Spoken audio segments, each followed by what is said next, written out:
Okay. So what's your goals and hopes of this presentation?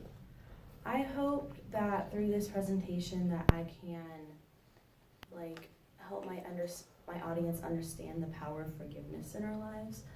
So that's kind of the point of my whole thing, is talking about how hard it is to forgive people who've hurt us, but at the same time it's so important to do so, and basically tell my story for my audience to see that, I guess. Yeah, that's really nice. So do you mind going through a rough draft of your speech? Absolutely. Do you want me to begin? Yep, that's fine. You know, I didn't want to go to that hall meeting to begin with. It was 9:30 on a Sunday night. I had to be up for work at 7, and I wasn't even done with my homework yet. Part of me really wanted to skip this meeting, and the voice inside me definitely said I should have at the time. Despite my reluctancy to go, though, I went. I assumed it was only going to be about closing duties, so how bad could it really be? The information, as expected, was boring, but the meeting came to a close, and the RAs decided that they wanted to make us play this game before leaving. I looked around to see if there was an easy way to sneak out, but there wasn't. I knew I should have sat closer to the door. The game was called Step In. If you're not familiar, it's basically this game where someone reads a series of statements, and if you agree with it, you step into the center of the circle to see if someone else agrees with you or even who disagrees. They never told us what the topic of the statements were going to be, but realizing there was no escaping without it being obvious, I reluctantly joined everyone else in the center of the circle. The statements were easy enough. Step into the circle if you feel like you've grown this year. Step in if you feel like you've gained something. It was really cheesy. It wasn't until some of the last two questions that were asked that not only changed the whole dynamic of the game, but took me on this soul-searching journey that I was not really expecting. She asked, step into the circle if there was someone in your life, loved one, significant other, or friend, etc., who you thought would be there for you, but no longer is. I paused and stepped into the circle, and then stepped back. Then the real kick to the gut came when the RA said, step into the circle if you've forgiven them. Now, let's rewind to literally this time last year. I went to a baseball game with some friends, and out of nowhere received a text message from this guy that I dated all through middle school. He was my first love and my bestest friend growing up. Sadly, we broke up because we were moving to opposite sides of the state at the same time, and it was towards the end of middle school, and being in middle school, let's be real, distance really doesn't work. It wasn't the smoothest of endings, but it wasn't one of the roughest either. I really felt that chapter in my life had closed, and though I missed him from time to time, we both completely moved on and lived our separate lives. So I bet you can imagine how surprised I was to see 6 years later when a text message from him popped up on my phone. Long story short, a couple texts led to texting all week, which led to dates, which actually led to us getting back together. Step into the circle if you've forgiven them. Why couldn't my feet move? You know, I remember when the relationship started how happy I was. They always say that if it's meant to be, it'll come back around, and it did. I remember when I told my parents, they literally started crying because they loved him. He and I traveled all summer long, and once the school year started, I spent every week up in Michigan with him. It was so amazing. The great times, though, soon faded out of nowhere. He became very, very mean and distant, and I had absolutely no idea why. It was like waking up one day and everything was different. That's how quickly it all happened. I was beyond hurt, confused, betrayed, and I somehow convinced myself that this polar change in actions was somehow connected to something I was doing. Therefore, my responsibility to fix. Step into the circle if you've forgiven them. You know, forgiveness is such a funny thing.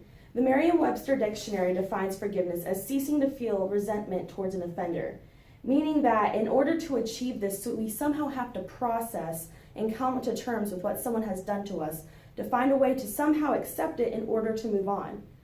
But the thing is that even if we are not the perpetrators of the situation, so often when others do wrong to us, we blame ourselves for their actions. If only I could have, if only I should have, the what if game plays on, and it's something we've all been guilty of at one time or another. When things inevitably failed between him and I truly thought I had failed because it was my fault for not being able to fix it. The thing is, though, is that self-blame is one of the most toxic forms of emotional abuse that we can put ourselves through, according to Michael Formica of Psychology Today.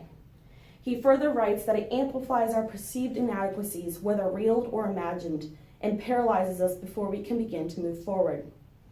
Obviously, it's not something we mean to do or intentionally do to ourselves.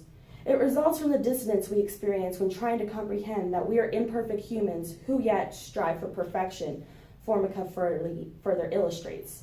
And when our actions as an imperfect human do not match with our visions of perfection, self-blame is inevitably going to set in. So the first step in learning to forgive someone is forgiving yourself. Understand that you are imperfect and that is okay. It's always important to reflect on your own actions to prevent them from happening in the future, of course, but it's also important to remember that you cannot control the actions of others. What someone else chooses to do to you is not your fault, nor should you blame yourself for such. I had no control over the fact that he decided to become so mean.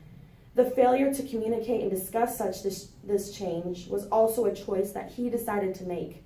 His actions were his choices and his choices only. I had no power over the situation, but nor does anyone have power over anybody else's choices, so why should we blame ourselves for them? Which leads me to step 2 of forgiveness, actually forgiving them. This does not mean that you have to become okay with what they did or make yourself agree with their actions. By no means is this the case. You were obviously upset and hurt by the person in the position in the first place for you to feel that way, and you are more than justified in such. But you've gotten to a point where you have forgiven yourself because you know you can't control the actions of others, but now you're ready to reach. In a 2014 study by Shanika Campbell, REACH is an acronym that is designed and proven to help people forgive others who have been hurt in a relationship. It stands for as followed. R, recall the hurt. Understand where the pain is coming from and why you feel the way you do to begin with. E, empathize with the person who hurt you. Again, remember you can't control their actions nor should you make yourself agree with them, but you can try to understand why they did what they did or why the way they are. A, give an altruistic gift of forgiveness. When you try to place yourself in their shoes, whether you agree with them or not, you begin to get a more outside-in look at the situation to begin formulating your original thoughts of forgiveness. C, commit to the emotional forgiveness that was experienced. Understand your emotions from the previous step and roll with them to help formulate your final thoughts. And H, hold on to that forgiveness. It's easy to overthink and come to new conclusions in an event, but when these new suspicions and feelings arise, reflect on the process that you've just gone through to achieve your original conclusions and to help you maintain that original peace of mind. Though this process is designed to help forgive in a bad relationship, I think it can be applied to a number of different situations where you're trying to forgive someone who has wronged you. I went through these steps myself and was surprised how differently I looked at the situation. I do not condone what he did to me, nor will I ever accept it as acceptable behavior or how I deserve to be treated. To this day, I still have no idea why things happened the way they did. But my journey of forgiveness has helped me understand how better off I am now, see the situation in a way that will let me move on, and understand that I can't control the actions of others. Finally, after months of hurt and pain I felt, I finally understood how to make it stop. I know we all have people in our lives who have wronged us, and some more seriously than others, but regardless, the journey of forgiveness is a long and hard process, but so worth the work for the release and closure you allow yourself to gain. I hope you can see through my story how it applies to your life if you need forgiveness in it as well. Step into the circle if there was someone in your life who you thought would be there for you forever, but for some reason they no longer are. Step into the circle if you've forgiven them. Thank you. That was pretty good. I really liked it, especially about some personal connection, because I personally have lost a lot of people in my life that I thought would be there for a long time, but aren't there anymore. But overall, pretty good. It was about 8 minutes. Okay. So you were basically right on time. What's the requirements? I would like to go over a few lines. Absolutely. So let me see here. What was that? Okay. So where was I got step 2 in forgiving others? Where was step 1? Step 1 is where it's on the back of the second page where it says step into the circle if you've forgiven them, and I go into the what if games that we play and how we kind of inevitably blame ourselves right here. It's kind of where step 1 is. So is that transition of where I would say. Okay. Yeah, I was just a little confused on where that was at. So, and the other one, reach. Okay. Who was that by again? I need to look up the correct pronunciation of the name, but it's like Shanamak Campbell. He's a researcher. Okay.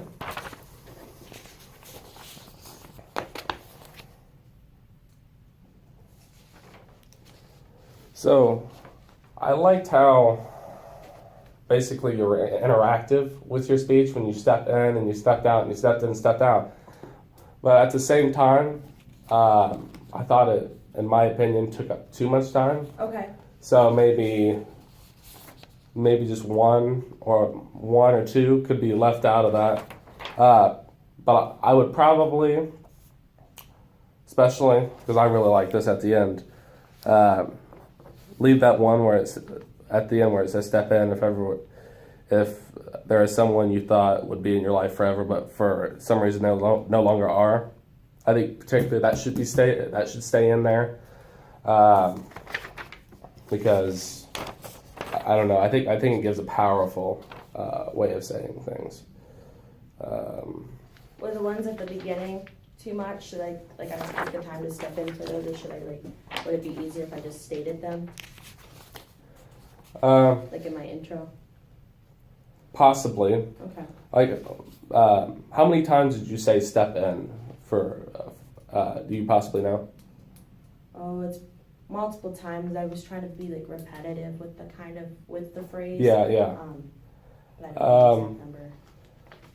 I'd probably keep the first and the last one. Okay. Because I do agree the last one needs to stay, but I also think that the beginning, if you basically set forth of what you're possibly going to do, that gives your audience a better way of looking at what you're possibly going to be speaking about. Okay. So your conclusion and your first, I think would be pretty good with that. But when I give the examples, step in if you gain something that you don't actually take the time to do that. Okay. Okay. Yes. So we'll move on. Those are the only line by line things I really had, because for the most part, I thought they were pretty. It was a pretty good speech. Probably the only thing, which we'll get into this next, is modeling. Okay. Is in the fact of when I went back and forth between reading and looking up to you and all that. Some of the stuff you said was pretty powerful to a lot of people, but I didn't necessarily see emotion necessarily in those. Okay. Possibly. So let me give you an example. I'll get up there and show you. Okay. So where is possibly the one where things start to take a turn after you guys get back together?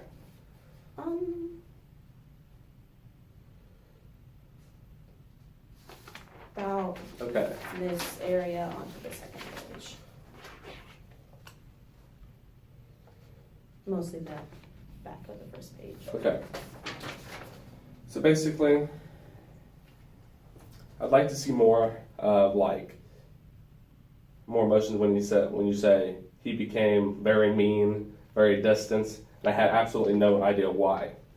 Show more emotion, because if this actually happened to you, Yeah. at least in my case, I'd be very emotional about it, obviously. So, I woke up one day and everything was different. Like, give kind of the idea of, wow, day-to-day life for a long time was basically the same, but I had no idea where my life was going. I had no idea where my possible future relationships are going to go. But at this moment, I feel lost, kind of in a sense. So I do that. So like stress it more and. Yes. Yeah. That way your audience basically gets a emotional connection to you. Okay. Even if they don't know where you're coming from.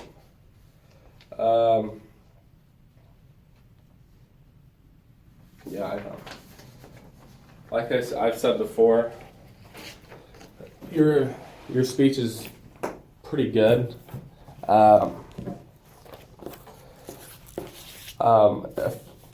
said you hit the 8-minute mark pretty good. Okay. So I don't think we really need to work on that. Probably could like you said though, like slow it, like if there's room to slow down a bit, probably. Yeah, emphasize some parts more than others. Mm-hmm. Because you do got a lot of words basically on the speech, but basically some parts I would say need to emphasize them a little bit more.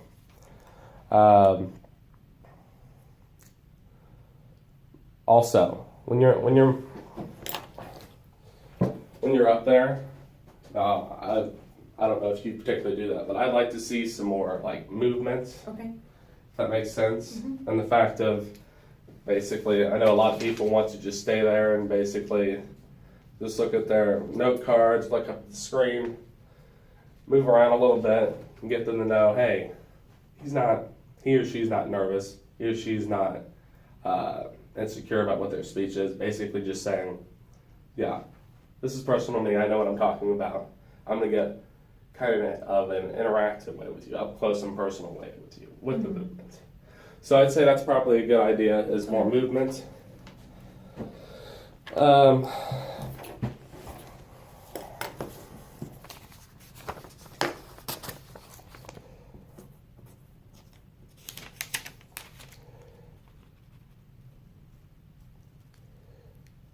Okay, yeah. Okay, so let's develop a plan Okay. that you might have. So is this, what do you plan on doing to make this a little bit better? Well, first step will be to get off the paper and be comfortable just being able to, with the outline of it, so that I can, just more comfortable with the speech itself. Yeah. As you said, practicing the whole thing with movements, I was very boxed in the time I went through. Like, I don't think I left this spot. And really taking the time to connect with my emotions through the whole process. Like, vulnerability in front of people is difficult for me, which is why I'm trying to take on this topic because Yeah, I understand. vulnerable and not put together is something that's very difficult. So trying to chime into those more, and there's obviously a wall built up, but I need to tear that down so I connect with my audience better. Yes, one of the things I'd probably suggest. How many TED Talks do you usually watch? Have you watched a lot without outside of class? Yeah. Okay. I don't know if you've ever watched this one, but it's very good. I had mentioned it in our greatness speeches, and it's very good at hitting that connection to when it comes to emotion with their audience. Okay. I'd like to put Cassie J. Meeting My Enemy. She does a great job of basically putting herself in those shoes, trying to convey that it was a hard process for her throughout the documentary that she made. So I suggest that. Yes, I get what you're saying when it comes to vulnerability. I'm not the strongest public speaker. I've watched a few of your speeches, obviously, and you seem to be a lot stronger than me when it comes to speaking in front of people. But yeah, basically, vulnerability is big, especially for a story like this, because I feel that, a lot of people can easily relate to this, obviously, because that's why you're giving the TED Talk about it and the fact of a big idea which we can connect with. I'd also, you do want to get serious with this in a sense with emotion, Okay. but I also don't want you to take it too seriously in a sense, if that makes sense. And the fact of some of it might be lighthearted. Maybe you talk about some of the memories, the good memories that you might have had with that person, like some funny ones or whatever. Just to personalize the person you're talking about.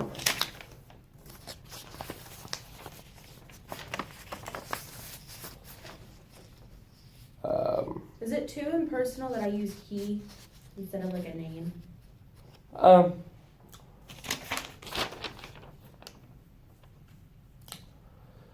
I want to say yes and no.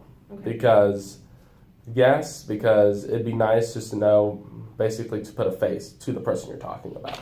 But at the same time, we have no idea who this person is. No. So you don't really need to necessarily say his name that much because we're not really going to know who this is. Okay. It's only someone that you know.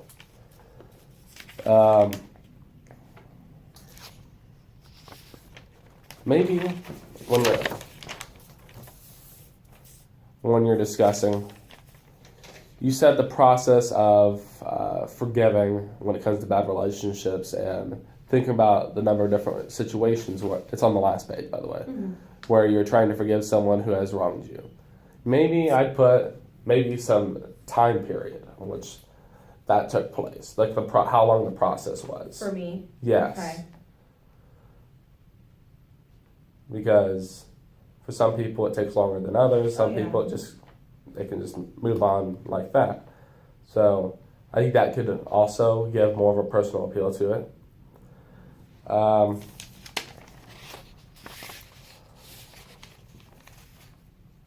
Also, I get that this has a lot of emotions to it.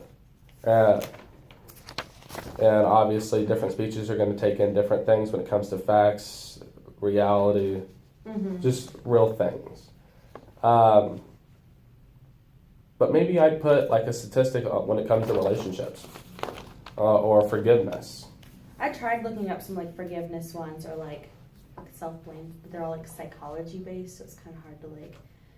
So like where would you think like a statistic of some kind would like plug in well? Can you think of a spot or? Yeah. I get what you mean. I know it's not very like logos driven, minus like the couple of quotes that I bring in the study that I cite. Yeah. I agree with you there. Maybe I don't want to necessarily say it toward the end because I'm not saying it would be a bad place. Okay. Because it is definitely talking about that basically towards the end.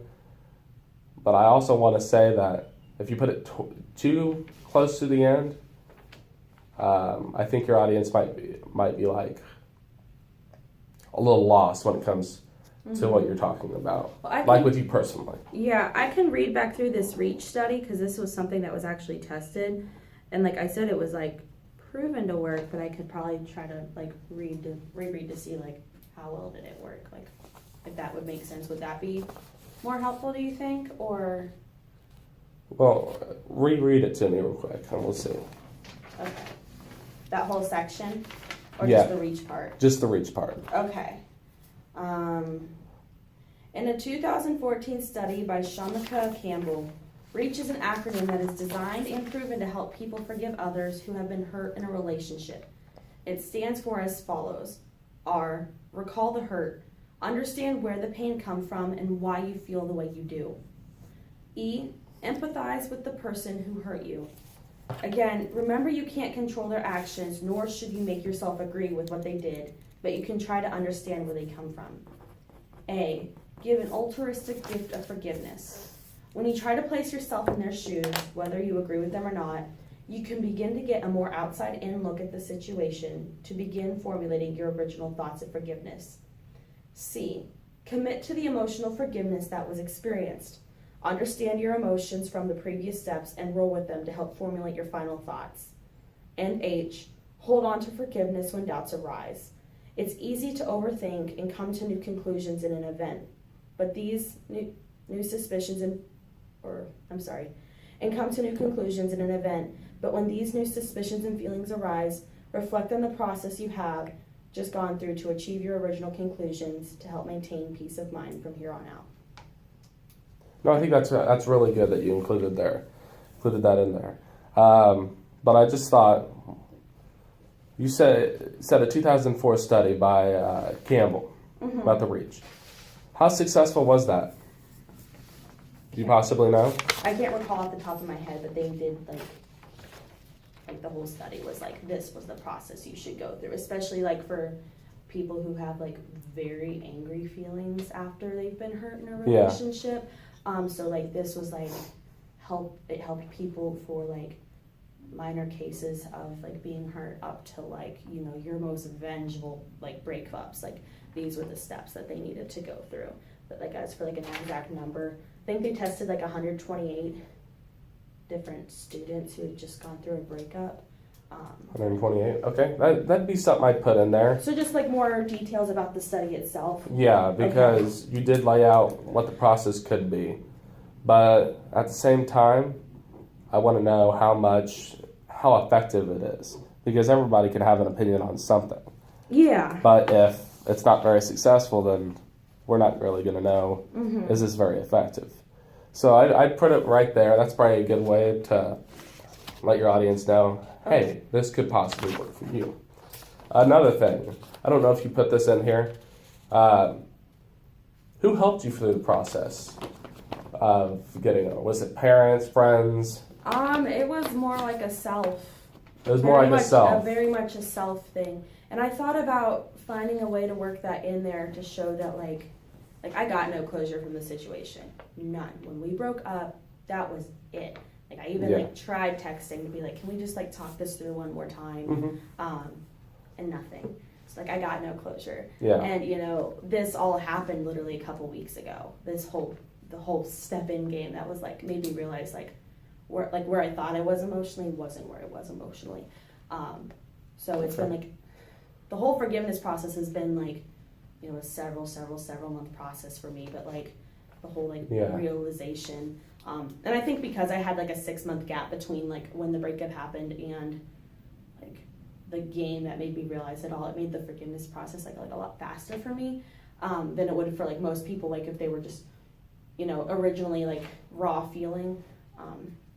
But no, it was like very much a self journey through it all. Yeah, I can see basically when you try to talk about it that it is very emotional to you, obviously.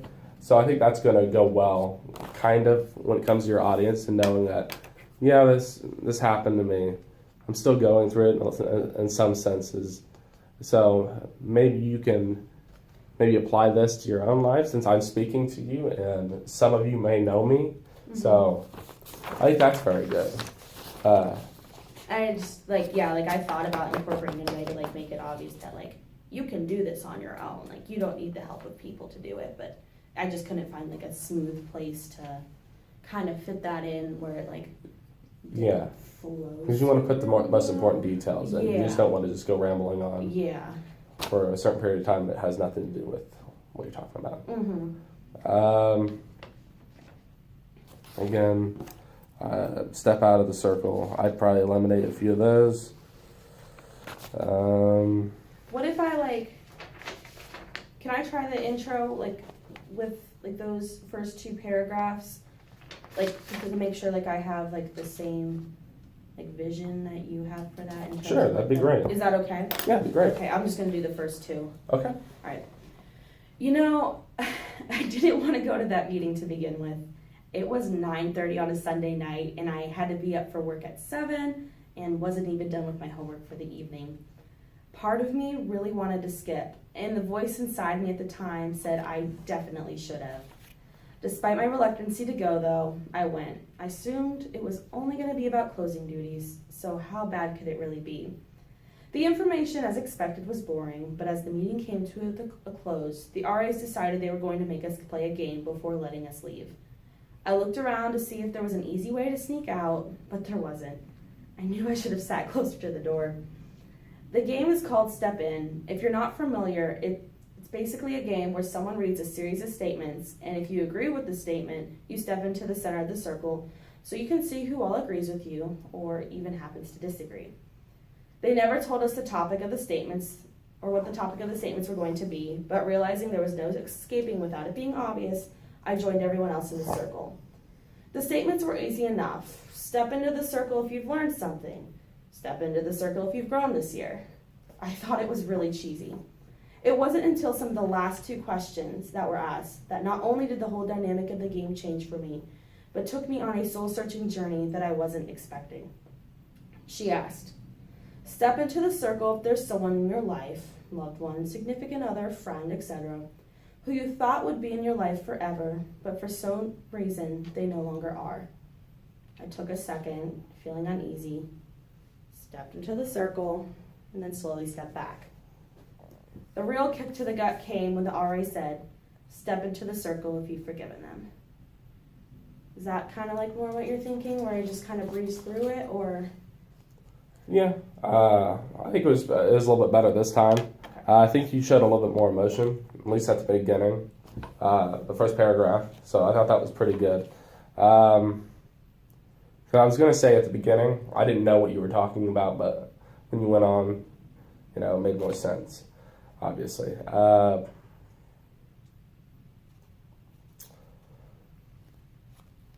So I want to ask you something. Do you see anywhere you can improve personally when it comes to this paper? In terms of like performance or content? Both. I think everything like you've given to critique has been very spot on. Like you're definitely like in terms of like movement, I need to move more. In terms of emotion, I need to, understand that I'm choosing to tell this story, so I need to just own it and Yes. Be vulnerable, like show that emotion more. And it comes from like it's difficult too because a lot of the speaking that I have done has always been so professional, like in nature. Like I compete in speech competitions for my fraternity, and it's always like stoic, give your speech, leave, because it's business. Yeah. There's very little emotion in business a lot of the time. So like, just like learning how to like own it, and I think it just that will come like once I get more comfortable with like actually giving the speech, and like not having to like rely on this to know what to say next. Yeah, I definitely say when you're giving it, I definitely practice a few more times Oh, yeah. to get that emotion, some of that emotion kicked in. That